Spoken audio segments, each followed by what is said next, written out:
Hello guys and welcome.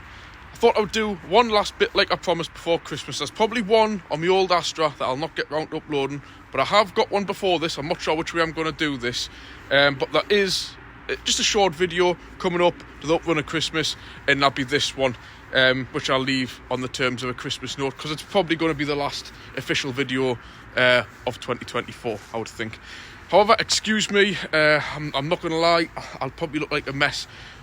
This is now Wednesday evening and I've been in bed literally since Monday afternoon. I don't know what's happened. I still feel absolutely terrible. I feel even more bad on my dad, who's been stuck. I seen him on the cameras last night. He had 8:30, nearly 9 o'clock. And I literally just haven't been able to get, and that's not like me, trust us, I haven't been able to get out of bed. I haven't been able to do nothing. I haven't even had a shave or nothing. But I've just kind of kicked my arse out of bed there and thought, no, I need to get up and give myself a couple of hours and just see if I can manage a few hours down at the garage. As it happens, my dad actually says he doesn't want us near him in case he catches it, which is fair enough. But I just want to show the respect, as much as I feel terrible, to get myself down here and at least show my face, because I feel terrible being off for like a day and a half on probably two of the busiest days we've had in a long time. He's been stuck in there doing 2 wheel bearings on his own, which are never easy. Just even an extra pair of hands sometimes is so helpful on jobs like that, which I can't stress enough. So anyways, he said he's managed there. I've come down anyway just to show my face. So I thought I may as well do a video between these two cars here and see what you guys think. I've actually got the two cars here, which I want to get to now, because one's here to do a bit of work and one, basically, a lot of you will be shocked at this. I'm not considering selling the 406, it's one of them, but I've acquired another car to either sell for somebody, keeping myself. I don't know what to do with it yet, but this car holds a close place in my heart, because 10 years ago I went and bought this for myself off the original owner, obviously who bought it from you as a special order. And furthermore, when I got rid of it, old Joe had it, and it was one of his favourite cars before he passed away. And then Chris got it, and he had it for a little while, and then Chris sold it to Paul, who has had it for the last, I think it's 2019, what's that, 4 or 5 years. Obviously he's been a good customer of ours, and it's been looked after ever since. And it's been, for the last 10 years at least anyway, it's been rust treated and everything, so it's a real good one, and it's a lovely spec, which is putting me in the predicament of, I have two cars here I'm going to show you, of which one should I keep. I would love to keep both of them. Which one should I let go? And more along the lines, are any of you guys interested in one or the other? I must say, the Peugeot being the estate, that's probably my preference. Bearing in mind I've got the new car to reveal, I just want something cheap and cheerful like the Peugeot basically. But on the other hand, I really do love this car, other car, which I'm going to show you now, and it does hold a close place in my heart, and it's not going to be going for a lot of money. Like I've said, we don't talk money on this channel, but if any of you guys are interested in this car, either of the cars, leave a comment below on this video. Also, there's a phone number in the description of this video. I very rarely get a chance to check that phone, or just head over to my Facebook page, Carter Garage Northeast, and you'll go on the page and you can send a direct message to us. Any inspections welcome, all the rest of it. But I must admit, I'm in two minds what to do here. So anyways, less jabbering on. What shall I do? What are the cars? So here we go. Of course you would have guessed one of my other favourite cars. It's a Mark III Mondeo. But no ordinary Mark III Mondeo. It's the Ghia.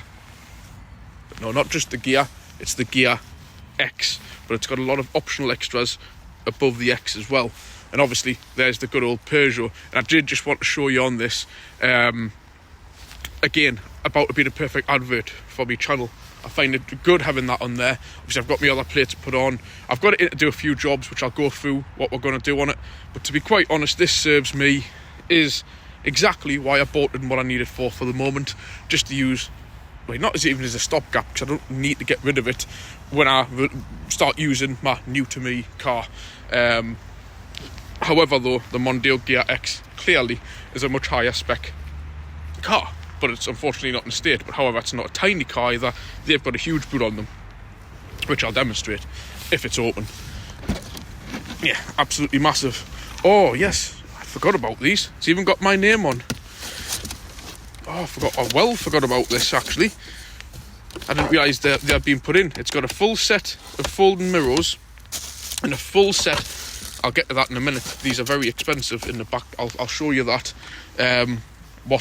Anyways, as you can see, it's got a big boot. Didn't realise they were in there. So yeah, that used to be my car. This is a Ghia X, but most of the Ghia X's were the 2.5 3-litre V6, which, yes, sounds nice in theory, but very, very thirsty.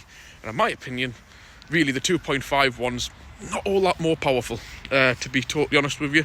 This is a 2-litre petrol, which is exactly what you want. Don't get us wrong, the 2-litre diesels in these, brilliant, but they are very agricultural. And to me, when you've got a Ghia X with all this quality inside, which I'll show you, you don't really want a clattering old diesel. But again, all of the 2-litre Ghia X's came as an automatic, a standard. And this one was a factory order, 2-litre petrol manual. And let me tell you, these are a lovely manual box, the MTX75. It's really, really nice to drive, which is why I'm really in two minds what to do. And I love that Peugeot, I really do, and it suits me down to the ground, but the sheer luxury of this and the sentimental value pushes me further ahead towards this as well. A few other optional extras it's got, as you can tell, it's got the bi-xenon headlamps, and that's just something I want to show you in the back. Back when Joe had this, Joe got paranoid because these headlamps were very, very expensive back then. So that's two very good condition ones in the back, as well as two electric fold mirrors. But with this being the Ghia X, it's got the puddle lights in the doors. It's not like your average one, obviously that power fold. Probably have to turn the key on to do that. No, don't. Power fold, heated, electrical adjusting, and all the rest of it as well. So it's a spare set of mirrors, nothing wrong with the ones. And the lamps, to be honest, I reckon I had to clean them up anyways with the buffer, but they're not bad. And that one's the same, but they've got the bi-xenon projectors. Unfortunately, these come off a couple of years ago, and the only replacements you can get are the uncoloured ones, which have been put on. Still work and everything, just haven't got round to getting them painted. I know it doesn't look very good, but hey ho, what can you do? We'll just stick them on, just so I can show you. The bi-xenons are very nice on these, as you can see there. It looks a bit green on there, but I'm going to show you that's like pure white. That's just how they start up. Bi-directional, bi-xenons, really nice. Obviously, when I had it, I upgraded these to the Osram, not cheap rubbish, LEDs, because I personally think it looks rubbish with a little orange candle with the bright white. It doesn't quite come up as white on this camera, but it is. Upgraded those. So yeah, it's got the full bi-directional xenons on it. Optional extra, which is why you've got a blank space here with no headlamp adjustment, because it's all automatic. And also, what we did, I fitted LED side indicators as well. So this was all done many years ago. So yeah, so that's just a few things on the outside. Obviously, with it being the Ghia X, it's the facelift, but you've got all the chrome along the bottom. There's obviously the different style grille. The Ghia X alloys, they were originally diamond cut on the edges. I can't remember if Chris got them done or Joe got them done. One of them did anyway. Got these, I personally think they look quite nice in gunmetal grey. These were professionally done, obviously quite a few years ago now, so there might be the odd little chip on them, but they still look nice in my opinion. Again, Team Hector wind deflectors on it. I'm trying to think of a few other bits and bobs. Obviously got the chrome around the bottom of the lights, the chrome along here. This is all the Ghia X extras on the outside, at least anyways. Factory fitted parking sensors, the extra bit of trim along the bottom, like a body kit. Oh, and the chrome across the top of the door handles. All this is your normal Ghia X kind of extras on the outside, at least anyway. It's the inside where these things get rather interesting. Excuse my out of breath, guys, because I feel absolutely terrible as I haven't eaten for 2 days. So yeah, so anyways, that's a little bit on the Mondeo. We'll have a quick look around the interior of it. In the back, it's like brand new. The old guy I bought it off originally didn't really use it for much. It's got all this lovely leather extras here, little cubby holes. This rather does get annoying. I want to try and push that down actually, because it blocks the view of the rear window. I'll sort that later. But yeah, and again, I'll get to the interior in a minute. Most Ghia X's come with full leather. This is one option above full leather, which is Alcantara, which is really rather nice, and it's a good quality. And the passenger side, as you can see, it's got all the wood inserts, which is pretty standard for a Ghia X. electric adjustable up and down on the passenger seat. As I've showed you, the boot is huge on it. But when you get in, you understand this car's something a bit special, you know. Like I've said, obviously 4 electric windows, that's no big deal for a Mondeo. Like I've said, you've got the folding mirrors. Really, the Ghia X above the Ghia is just a few bits and bobs, but there's quite a few nice. Obviously, you've got your automatic lights, and rain sensing wipers, dip dim mirror, heated windscreen, as well as rear screen. Factory fitted sat nav, which does actually work. Clearly it's old school. I do believe this has factory fitted Bluetooth hands-free as well. I'm almost positive of that one. It's got an old school phone cradle down there. Cruise control. This is all the things pointing for me for this car, you see.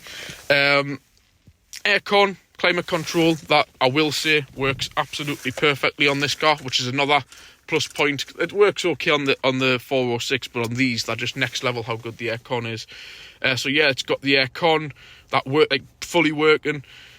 I love these digital clocks on these Mondeos. Like digital. Come on, Dan, wake up. Analog clocks. But the cool thing with these is though, you've got full. How many's that? 1, 2, 3, 4, 5 stage heated seats and cooled seats. If you go down, you see, it goes into blue. So you've got your full cooled and heated front seats. That said, this front one sometimes is a bit temperamental on the heated side of it. That one works perfectly, and the cooled works perfectly on here. So yeah, that's the only thing. But again, with them not being full leather, this heats up very quickly, which is rather nice as well. So yeah, that's the deal with the Mondeo, really. But there's lots of lovely little bits of spec, including this real.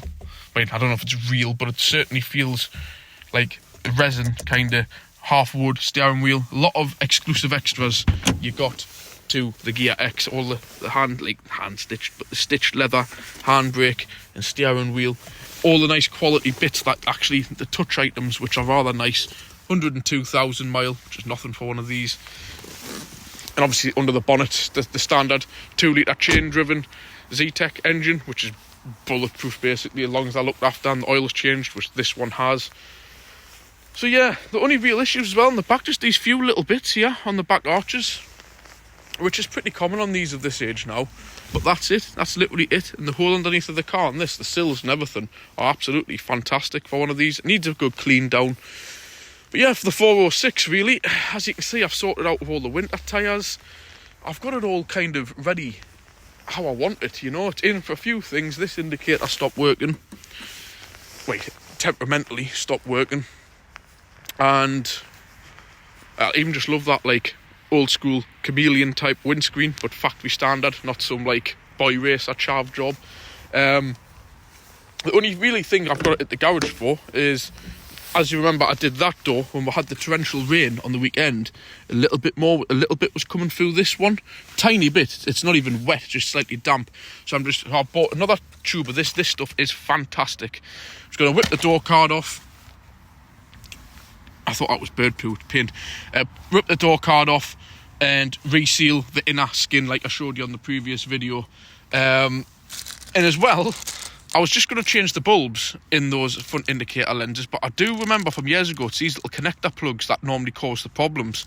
So Euro parts, I think they were like £5.50 each for these, and you get a whole new plug and connector with them. And I've got 2 spare orange bulbs, so I thought rather than faffing about trying to, well, if they break, they break. If they don't, they don't. But you can see there's been a little bit of moisture getting in anyways.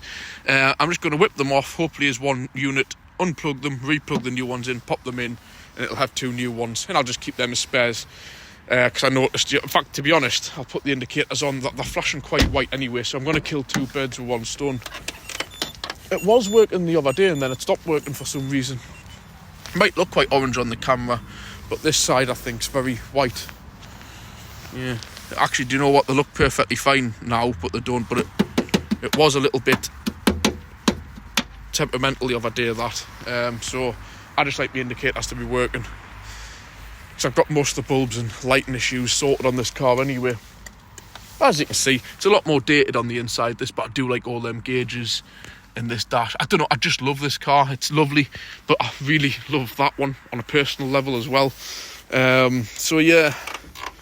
And obviously that's petrol, this is diesel, but that's probably actually just as reliable as this, even though these old school diesels never go wrong really. But I've got a few things for the back as well to tidy it up. Getting these covers, so I've got an October cover with a reflector, a black one, and it took us quite a lot of time to try and find a grey coloured one, because I'm pretty sad like that, because I like to keep the grey one. It's grey. As you can see, this is all genuine Peugeot stuff, so my look will probably not fit over there properly, but I just don't like the idea of those sitting so exposed. So 2 covers for those, nice cover for that if it fits okay, with an extra added reflector, just to tidy the back end up a bit, I suppose. So yeah, that's it guys, sorry to ramble on. I just thought I would just put it to you. What do you think I should do? Who's interested in what? I know a lot of you will be shouting down the phone straight away for the 406, but I'm just not quite sure I can go there, really. I'm just honestly not sure what to do. You guys tell us, what would you do? For me, you've got to remember, I've got 2 kids and 2 dogs. The Mondeo's got a massive boot, but I do prefer the estate of the Peugeot. And that Mondeo's got such a beautiful interior, it would be a shame to wreck it. So if any of you are interested in either car, I've already explained what to do. Drop us a message on Facebook, drop us a message on YouTube. There's a phone number in the description. Don't rely on us answering or replying back to that phone very often, because it rarely gets checked. But yeah, we'll leave it there.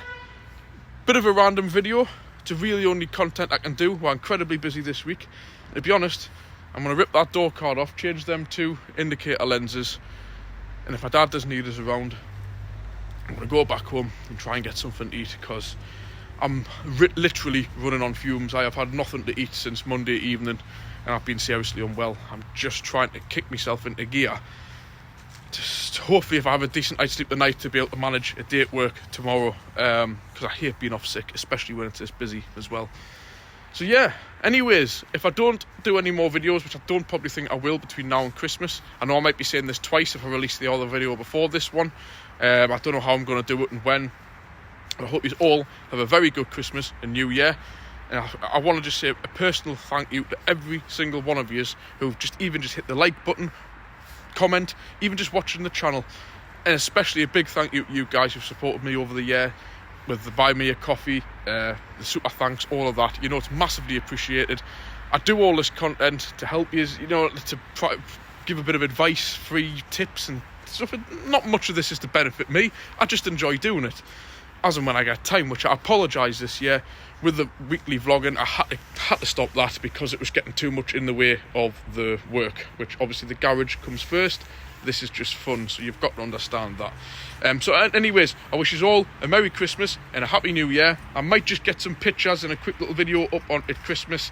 It's just me, my dad and Tim going to go for a meal and a couple of drinks, if everybody's well for then. We're not doing the full drinking this year. We just can't get around to it or arrange it, to be quite honest. But yeah, I'll catch you all probably in the new year. Catch you soon. Bye.